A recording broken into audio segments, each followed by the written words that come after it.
मैंने कुछ कुछ एक्सपीरियंसेस सुने अभी रिसेंट, वो तो बुरे ही थे। इन्होंने बोला कि इनके पास अपॉइंटमेंट के ट्रेल्स तक नहीं है, 3 महीने तक की अपॉइंटमेंट्स है ही नहीं इनके पास।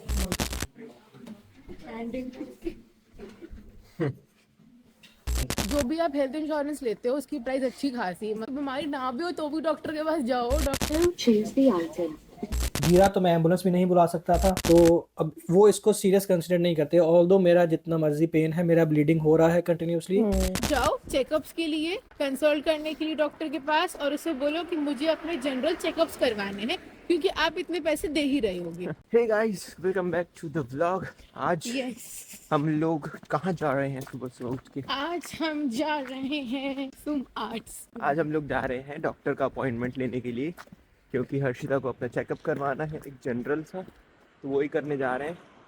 और यार देखो, रास्ते में अभी भी बर्फ़ है। कल यहाँ पे ना कुछ ज़्यादा यहाँ पे स्नोफॉल हुआ था, तो मस्त टाइप की यहाँ पे अभी भी बर्फ़ जमी हुई है। अभी भी छतों के उसमें देखोगे तो बर्फ़ दिखेगी, पर अभी तो काफ़ी पिघल गया है। हमेशा हम कहीं भी जाएं बस लेट ही होता है, भागते ही रहते हैं कि ये बस पकड़ो, ट्रेन पकड़ो, कभी सुकून से नहीं जाते ना। किसके कारण होता है ये? और है कोई हर्षिता नामक लड़की के कारण होता है, वो थोड़ा लेट करवा देती है। बस खड़ी हुई है वहाँ पे, भागना पड़ेगा। अरे यार, बर्फ में नहीं पिघलना है, मतलब फिसलना है। वहाँ खड़ी हुई है बर्फ, मतलब बर्फ नहीं खड़ी यार, बस खड़ी है। देखो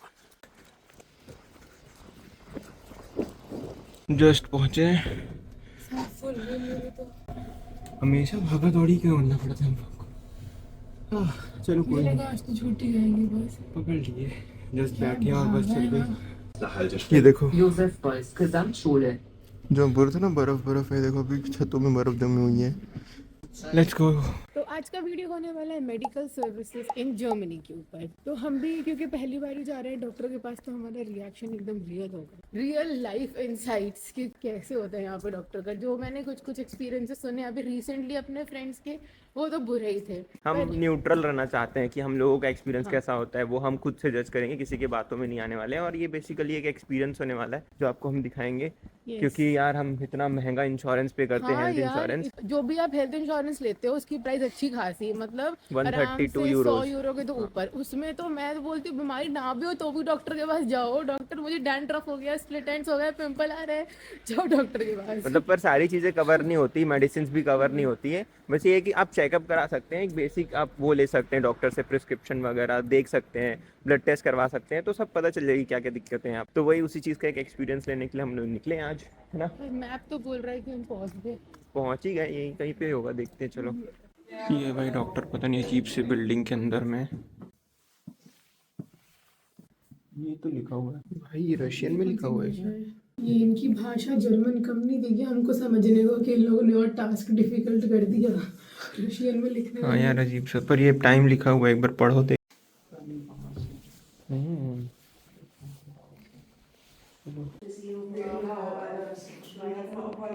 ओके, थैंक यू।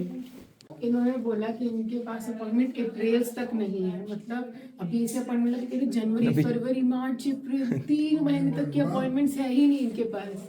तभी मेरी फ्रेंड ने बोला था कि 8 से 10 के बीच में जाओ, तो उन्होंने भी जो टाइम दिया 8 to 10 AM, उसके बीच में ओपन कंसल्टेशन 8 से, तो तभी जनरल चेकअप करवा सकते हो और वही डॉक्टर से मिल सकते हो। और बाकी उसके पहले अपॉइंटमेंट लोगे तो फिर 3 महीने के बाद का अपॉइंटमेंट मिलेगा।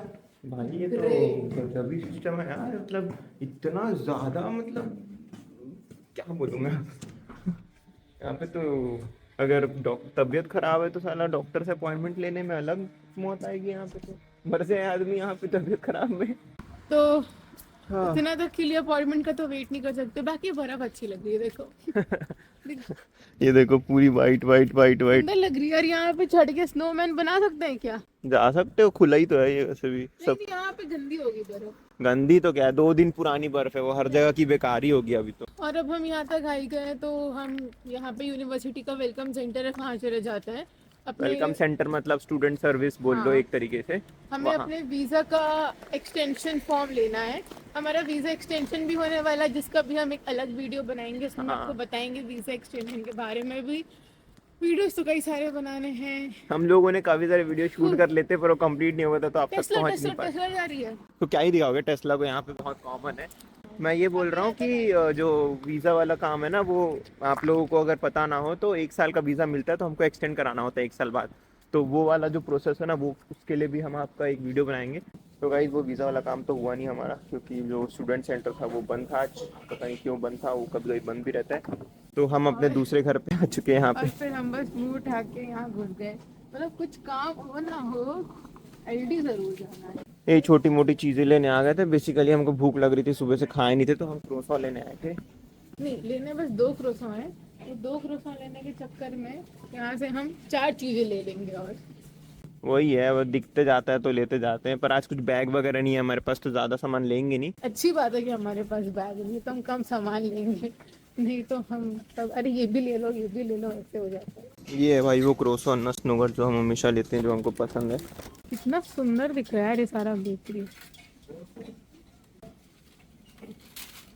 Now choose the item.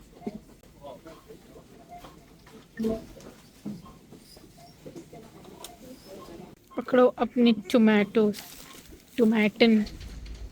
मेरा सोया मिल्क फिर से नहीं मिला। इतना ज़्यादा आउट ऑफ स्टॉक रहता है ना ये सोया मिल्क इनका। मैंने 2-3 ब्रांचेस में देख लिया एलडी के, कहीं पे भी नहीं मिलता। नहीं पीते होंगे लोग सोया मिल्क। यार पीते नहीं है, कोई हाफ एंड मिल्क पीते हैं, वो व्हीट वाला। सबसे ज्यादा सोया मिल्क पीते हैं, तभी वो आउट ऑफ स्टॉक रहता है। अच्छा हाफ एंड वैसा। पीते तो आउट ऑफ स्टॉक नहीं रहता वो। चलो डीएम के अंदर घुसो।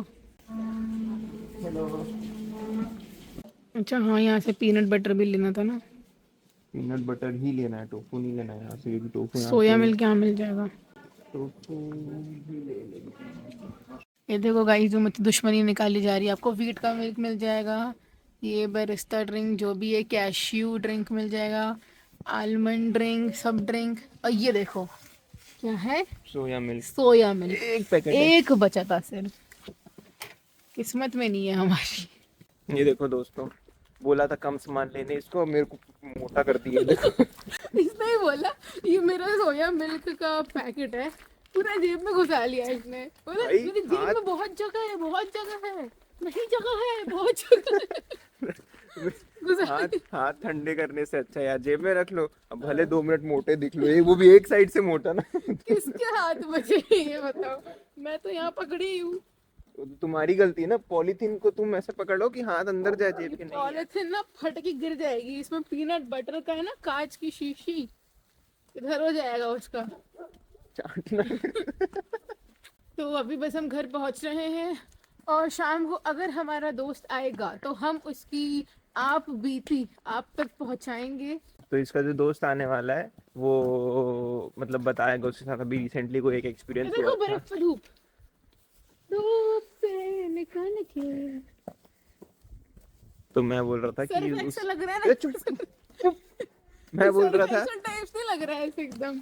ले जाओ ना, झिल्ली पॉलीथीन में भर के ले जाओ, ज्यादा मुझे कपड़े धोना उससे। इसको उठा के तो मेरी जैकेट के अंदर डाल दूंगी फिर। उसके बाद फिर यार स्नोमैन नहीं बन पाया यार हमारा। बना जाओ, जो भी इतना बोलो, बर्फ है यहाँ पे। अरे मिट्टी की इसकी रोड की बर्फ से स्नोमैन वो बना। हमारे गार्डन में बर्फ है, उसका बनाओ जाओ। गाइस कल तो ये चला नहीं जब मैंने बोला स्नोमैन बनाना है, स्नोमैन और जब बनाना है। मैं बर्फ गिर रही थी ना तब जाने वाला था, पर ये तब नहीं गई, तो बर्फ रुकने के बाद कौन जाए। ओ गुड ना लो शिक मिठा, हाय ठोक हाय। देगा कार हम लोग को।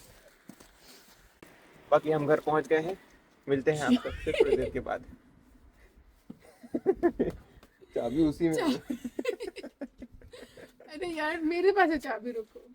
तो ये है हमारा दोस्त हरून, जो रिसेंटली अभी यहाँ के हॉस्पिटल गया था, और वो आज आपके साथ अपना एक्सपीरियंस शेयर करेगा यहाँ की मेडिकल सर्विसेज रिलेटेड। तो बताओ हरून क्या हुआ था। Thank you Arshita and hello everybody. मैं लास्ट वीक गिरा साइकिल से, क्योंकि यहाँ पे स्नो थी तो साइकिल स्लिप हो गया और मेरे नी पे घुटने पे चोट आई काफी। और वहां से जब हम मतलब गिरा तो मैं एम्बुलेंस भी नहीं बुला सकता था, क्योंकि यहाँ पे जब आप एम्बुलेंस बुलाते हैं और आप वो देखते हैं कि आप लोग इस काबिल थे कि आप हॉस्पिटल खुद चल के आ सकते थे या टैक्सी करवा सकते थे या बस के थ्रू आ सकते थे, कोई सीरियस मैटर नहीं था, तो आपको फाइन भी हो जाता है एम्बुलेंस बुलाने पे, 300-400 यूरो, ज्यादा नहीं। तो ज्यादा नहीं। तो फिर मुझे वहां से साइकिल तो ऑब्वियसली खड़ी करनी पड़ी। उस टाइम तो नहीं पता था, चोट ताज़ा थी, फ्रेश थी। तो मैं बस पकड़ी और मैं क्रंकन हाउस गया। क्रंकन हाउस बेसिकली एक हॉस्पिटल होता है हर सिटी में मेन, जैसे कि इंडिया पाकिस्तान में गवर्नमेंट हॉस्पिटल्स होते हैं, वहाँ पे जर्मनी में वैसे ही health free health care free है, इंश्योरेंस है, तो मैं वहां पे गया।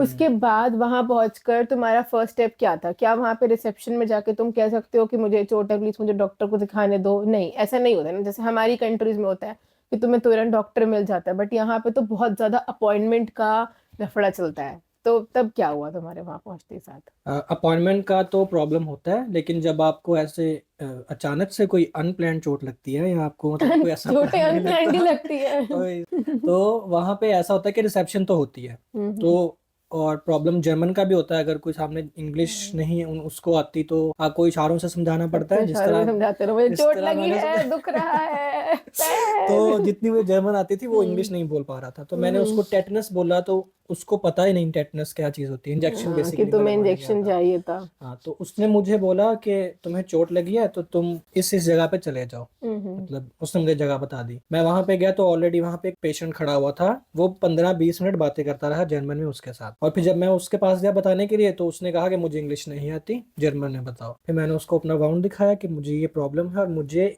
टेटनस, मुझे इशारा करना पड़ा कि आई नीड टेटनस। इशारे से तो वो कहती बताइए नहीं। Tetanus, you need a tetanus. I said okay, हाँ मुझे वही चाहिए। कहते कि हम तो वो करते नहीं है, तो ना ही हम तुम्हें ये बैंडेज कर सकते हैं। जर्मनी आने के बाद आपको सबसे पहले जब इंश्योरेंस मिलती है तो आपको हाउस डॉक्टर लेना पड़ता है, इसको हाउस आर्ट्स कहते हैं। तो वो आपको अपना फैमिली डॉक्टर लाजमी लेना पड़ता है, वो प्राइवेट होते हैं तो, लेकिन वो इंश्योरेंस पे करती है। तो वो कहती है अपने हाउस आर्ट्स के पास जाओ, वो ही इसको डील करेगा। ओके लेकिन मसला ये था कि 12 बज चुके थे और मेरा हाउस डॉक्टर 12 बजे तक ही होता है। मैं ओके। वहां 12:30 तक पहुंचा था। तो जहाँ पे तुम पहुंचे हो, तुमने उन्हें अपनी चोट बताई, एक तो मुश्किल से ट्रांसलेट कर करके जो भी हुआ हाँ कि वो मुझे तो चोट मुश्किल लगी है, था। तुम्हें टेटनस चाहिए, और अब वो तुम्हें सजेस्ट कर रहे हैं कि अपने हाउस डॉक्टर के पास जाओ, हाँ। और तुम्हारा हाउस डॉक्टर बंद हो चुका है। तो अब तुम अपनी चोट को पकड़ के बैठे रहो वहीं पे कि मैं अगले दिन जाऊंगा। There is one more option, जो हम्म। कि वहां पे एक नर्स, मेल नर्स गुजरा, उसको थोड़ी बहुत इंग्लिश आती थी। उसने थैंक मुझे गॉड। बोला कि तुम एक काम कर सकते हो, या तो 3 बजे तक वेट करो हम्म। या अभी इमरजेंसी में चले जाओ। हम्म। इमरजेंसी में जाओगे, उनको बताना कि मुझे ये प्रॉब्लम है, I need the bandage hmm. And the injection, क्योंकि मुझे कंफर्म नहीं था कि मुझे टेटनस का इंजेक्शन लास्ट टाइम कब लगा था। ओके। तो उसके कहने पे मैं इमरजेंसी चला गया। अब हम्म। इमरजेंसी जब आप जाते हैं तो वहाँ पे सीरियस पेशेंट्स होते हैं, जो हम्म। सीरियस होते हैं, फॉर एग्जांपल हार्ट अटैक के पेशेंट्स होते हैं, अच्छा। एक्सीडेंट, लीथल एक्सीडेंट्स के होते हैं। तो अब वो इसको सीरियस कंसिडर नहीं करते, ऑल्दो मेरा जितना मर्जी पेन है, मेरा ब्लीडिंग हो रहा है कंटिन्यूसली, वो जो पर वो कहते हैं, कंसीडर नहीं वो कहते हैं करेंगे जब तक लीथल नहीं है ना, जब तक तुम आप मर नहीं रहे हो, मर के हाँ, बताओ थोड़ा सा। इवन के आप लीथल भी है ना, आपसे पहले कोई इमरजेंसी में ऑलरेडी लीथल है तो वो आपको ट्रीट नहीं करेंगे, अच्छा, वो उसको क्यू अपने टाइम वाइज पे। चलेगा जो तुमसे पहले आया। ओके। हाँ, इवन के आपने अपना हाथ काट लिया है और आपका नंबर उससे पीछे है कि जिसकी उंगली कटी है, तो वो अच्छा। आपको बाद में डील करेंगे। ओके। वो तो आपको हाथ नहीं काटना है गाइस हाँ, जर्मनी में आके। वहां पे उसने मुझे, जिस तरह इंडिया में या पाकिस्तान में नंबर मिल जाता है पर्ची के ऊपर, उसने मुझे कहा कि ये आपका नंबर है, वेटिंग रूम में बैठ जाए। तो 12:30 से 3:30 बजे तक 3 घंटे मैं वहां बैठा रहा, और वहां पे मैं सोया भी। उसके बाद हाँ। 3.5 घंटे के बाद उन्होंने मुझे बुलाया और मुझे रूम में ले गए। वहां पे फीमेल डॉक्टर थी, बजाय कि वो मुझे मेरा बाउंड देखे, उसने कंप्यूटर पे बैठा मुझसे क्वेश्चन करने लगी, तुम घर से कब निकले, क्या करने निकले, क्यों निकले, कहाँ गिरे, वो इम्पोर्टेंट कैसे है या गिरे, पहले चोट पे बैंडेज लगाना इम्पोर्टेंट है? और मैंने कहा मैं यूनिवर्सिटी गया हूँ, तुम्हारी यूनिवर्सिटी ओपन कब होती है, क्लोज कब होती है, वो उसने मुझसे क्वेश्चन किए। हाँ, बोलो और 10 क्वेश्चन और पूछ लो मुझसे। तुम्हारा फेवरेट कलर क्या है, तुमको क्या पसंद है खाने में? हाँ, वो प्यारी थी, मैं इसलिए कुछ बोला नहीं। काट। अब उसने मुझे कहा अच्छा इसको ऊपर करके लेट जाओ, तो मैं लेट गया। अब उसने कहा ओ इट्स ओके, मैंने कहा अच्छा जो दर्द हो रही है वो तो उसने मुझे कहा कि तुम्हें टेटनस का इंजेक्शन 10 साल पहले लगा था। मैंने कहा मुझे कल की बात नहीं याद रहती, 10 साल पहले की बात क्या याद होगी। फिर वो मुझे कहती कि अच्छा मैं इसको भी क्लीन करती हूँ वाउंड को, और फिर मैं कुछ करती हूँ। उसने क्लीन किया और मुझे कहा लेट जाओ, मैं लेट गया। वो चली गई, 10 मिनट गुजरे, आधा घंटा गुजरा, 1 घंटा गुजरा, 1.5 घंटा, 2 घंटे तक मैं वहां रहा, 5 बज गए। और मुझे वापसी की बस की प्रॉब्लम भी थी कि मेरे को बस पे आना है, तो उसने मुझे लिटा के छोड़ दिया। अब मैं वहां पे मैं कुछ कर भी नहीं सकता, मैं जा भी नहीं सकता क्योंकि मैं प्रोसेस के दरमियान में हूँ। तो मैं बाहर गया, तो कुछ डॉक्टर से मैंने कहा मैं यहाँ पे 2 घंटे से हूँ। तो मुझे उसने जर्मन में कहा कि this is how emergency works. मैंने कहा दिस इज इमरजेंसी। कहती हाँ यहाँ पे इमरजेंसी का मतलब यही होता है कि आपको वेट करना पड़ता है, you are not that serious. मैंने कहा अच्छा ओके कोई बात नहीं। फिर 5:15 हुए तो मैंने उसी डॉक्टर को अपने अपने आम ड्रेस में जाते हुए देखा। उसके बाद फिर मैंने वहाँ पे एक नर्स आई, मैं उससे लड़ पड़ा। मैंने कहा like what is this behaviour, I am sitting here from 3 hours and that doesn't make sense. मैंने कुछ खाया नहीं है, पिया नहीं है, और ऑब्वियसली तुम सुबह से निकले हो तो भूख प्यास से। ये तो जाने को बोल दो घर की, ठीक है तुम घर जाओ, तुम्हें ट्रीटमेंट ही नहीं मिलेगा, ये कम से कम वो लोग क्लैरिफाई कर दें तो इंसान चला जाए वहां से, किसी और हॉस्पिटल में चला जाए, हाँ। पर तुम्हें बस वेट कराने को छोड़ दिया। तो अब उसने मुझे कहा तुम अंदर वेट करो, उसने दरवाजा बंद कर दिया। अच्छा, तो फिर मैंने नॉक किया और मैं गुस्से से वापस आ गया। तो मतलब कुल मिला के तुम्हें यहाँ से कोई सोल्यूशन नहीं मिला, नहीं बस मिला। तुम्हारा टाइम गया, तुम्हारा पूरा एक पेन होता रहा तुम्हें। हाँ, तो उसके बाद निकल के तुम्हारे वीकेंड्स आ गए, सैटरडे संडे संडे आ सब गया। बंद हैं डॉक्टर्स। फिर फाइनली मंडे को तुम अपने हाउस डॉक्टर के पास गए, हाँ। और उस हाउस डॉक्टर ने फिर तुम्हें क्या ट्रीट करा? हाउस डॉक्टर के पास मैं मंडे को गया, लेकिन उसने मुझे अपॉइंटमेंट दी 4 दिन के बाद। तो मैंने उसको सब बताया कि मेरे साथ ये हुआ है, तो मुझे जल्दी दो। तो उसने मुझे अगले दिन की अपॉइंटमेंट दी। मैं अगले दिन उसके पास गया और तो उसने मुझे ट्रीट किया। उसने देखा कि यहाँ पे स्वेलिंग है, मेरी हड्डी जो है उसको तो कोई प्रॉब्लम नहीं है, मेरे हाथ देखे, और उसने मुझे कहा कि तुम क्या चाहते हो ट्रीटमेंट, मतलब वो मुझसे पूछ रहा है। मैं अब तो मैंने इतना उसको मुझे बोला पता होता तो मैं आपके पास आता क्या? तो उसने मुझे बोला कि तुम क्या चाहते हो। मैंने कहा मुझे बस एक टेटनस का इंजेक्शन लगा दें और मेरा जख्म देख लें कि ये ठीक है या नहीं, जख्म। घाव इन हिंदी। तो उसने मेरा घाव देखा, सब ठीक था, उसने मुझे टेटनस का इंजेक्शन दिया, और उसके बाद उसने कहा कि सब ठीक है, ये लो तुम्हें क्रांक चाहिए। Crank is basically medical certificate. अगर आपने यूनिवर्सिटी में क्लासेस या लैब नहीं ली अपनी चोट की वजह से, या आप काम पे नहीं जा सके, तो वो क्रांक चल जाती है। तो वो सर्टिफिकेट मुझे दे दिया उसने, और इस तरह हैप्पी एंडिंग हो गई हमारी 5 दिन के बाद, जो कि इंडिया पाकिस्तान में 5 मिनट में हो जाती। तो जर्मनी में आके गिरना नहीं है, ओके। किसी की नजरों से भी नहीं और सड़क पे भी नहीं। एक गालिब साहब बैठे हैं हमारे यहाँ पे पाकिस्तान से। X Indian.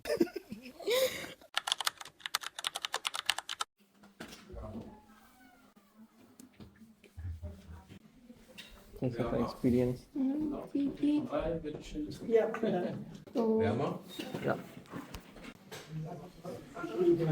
कितना सारा खून निकाल दिया। चलो और सर 2 ट्यूब्स में खून लिया होगा ना, 2 टेस्ट ट्यूब्स में अलग अलग ब्लड सैंपल। तुम्हारे खून का कलर क्या है? अरे ये बताओ तो। पता नहीं, मेरा एकदम डार्क ब्राउन रेड। कलर तो सेम ही होता है पागल खून के सबका। ज्यादा ही डार्क लगा मेरे को देख के। चलो हो गया, ब्लड सैंपल दे के आ चुके हैं बाहर। मैंने उससे पूछा इसकी रिपोर्ट में क्या क्या इंक्लूड होगा, तो उसने बोला कि ये सब ट्राइग्लिसराइड्स, हीमोग्लोबिन लेवल, पता नहीं क्या क्या। मुझे तो मेन आयरन पता करना था, क्योंकि मुझे लगता है कि शायद मेरा हीमोग्लोबिन कम होगा, पर उससे ये टर्म ही नहीं समझ में। मैं समझाया कि अरे आयरन होता है ना, आयरन, मुझे समझ ही नहीं आ रहा था। तो मैंने बोला हीमोग्लोबिन में आयरन होता है जिससे एनीमिया हो जाता है अगर कमी से। तो उसको 10 मिनट बाद समझ में आया, जिसमें उसने कहा कि अच्छा आयरन, फिर कोई उसने जर्मन का टर्म बोला, फिर बोला कि नहीं शायद वो इंक्लूड नहीं है, वो डॉक्टर जब लिख के देगा स्पेशली तब होगा। पर ठीक है, मतलब एक जनरल हमारे सारे जो भी कमी होंगी वो पता चल जाएंगी इस टेस्ट से। अच्छी बात है, कुछ तो और करवा फ्री का है तो फिर करा लेना चाहिए साल में एक बार। हम लोग को यहाँ पे 8-9 महीने हो चुके हैं, तो पता चल ही जाएगा क्या चीज़ की ये कमी आप हुई है यहाँ लोगों पे। के लिए प्रो टिप कि अगर आप यहाँ पर हो और आपने इंश्योरेंस तो लिया ही हुआ है मैंडेटरी, तो आप उस इंश्योरेंस का यूज करो और फालतू वो पैसे मत जाने दो। तो उससे आप जाओ चेकअप्स के लिए जनरल फिजिशियन के पास, कंसल्ट करने के लिए डॉक्टर के पास, और उससे बोलो कि मुझे अपने जनरल चेकअप्स करवाने हैं, क्योंकि आप इतने पैसे दे ही रहे होगे। Okay, yes. इंडिया में भी हम लोग को हर साल एक जनरल चेकअप कराना चाहिए चीज़ों का एक रिकॉर्ड रखने के लिए। तो यहाँ पे तो हम लोग इसलिए करा लिए क्योंकि भाई यहाँ पे खुद से खाना पीना पता नहीं किस तरीके से खा रहे हैं, नहीं खा रहे हैं, अच्छा हेल्दी है कि नहीं, ट्राई करते हैं वैसे हेल्दी खाने का हम लोग, पर फिर भी करा लेंगे तो पता चल जाएगा किसी चीज़ की कमी, तो उस हिसाब से फिर और अच्छे से और खाना आपसे खाएंगे। धूप आ गई, नहीं तो मुझे लगता है इतना विटामिन डी की डेफिशिएंसी हो जाती होगी, कभी मतलब मेरे पैर दुखता है कभी कभी, फिर ये मुझे बोले तो बुढ़ापा आ गया है तुम्हारा। नहीं सही में बुढ़ापा आ गया इसका, पता है, मैं बता रहा हूँ आप लोगों को, सच में मतलब आ चुका है। कुछ दिन में लाठी पकड़ के घूमते दिखेगी आप लोग। तो मैं अभी जस्ट वीडियो एडिट कर रहा था, तो मैं बस ये बोलना चाहूँगा कि हम किसी भी पर्टिकुलर एक इंसान को या फिर किसी भी पर्टिकुलर चीज़ को डिफेम नहीं करना चाहते। हम बस एक ओवरऑल एक्सपीरियंस शेयर करना चाहते थे कि हम लोगों के साथ क्या क्या चीज़ें हुई, तो बस उस बेसिस से इस वीडियो को जज करना। ऐसा कोई परसेप्शन मत बना लेना या फिर ऐसा कोई वो बंद बना लेना अपने दिमाग में कि ऐसा ही होता है जर्मनी में। मैं ये नहीं बोल रहा हूँ ऐसा होता है, अलग अलग जगह पे अलग अलग एक्सपीरियंस हो सकता है, बस हमने एक छोटा सा एक्सपीरियंस शेयर किया, दैट्स इट। और बाकी पीछे देख रहे हो ये मेरा नया डॉम है, तो इसकी वीडियो भी आने वाली सून, तो वो भी देखना। बाकी इस वीडियो पे इतना ही रखते हैं, उम्मीद करते हैं कि आपको वीडियो पसंद आया होगा। तो अगर अच्छा लगा तो वीडियो लाइक कर देना, सब्सक्राइब कर देना चैनल को, और हम मिलते हैं अगले वीडियो पे। तब तक के लिए बाय बाय, टेक केयर। उसने क्लीन किया और मुझे कहा लेट जाओ, तो उसने मुझे लेटा के छोड़ दिया एक्स की तरह। ओके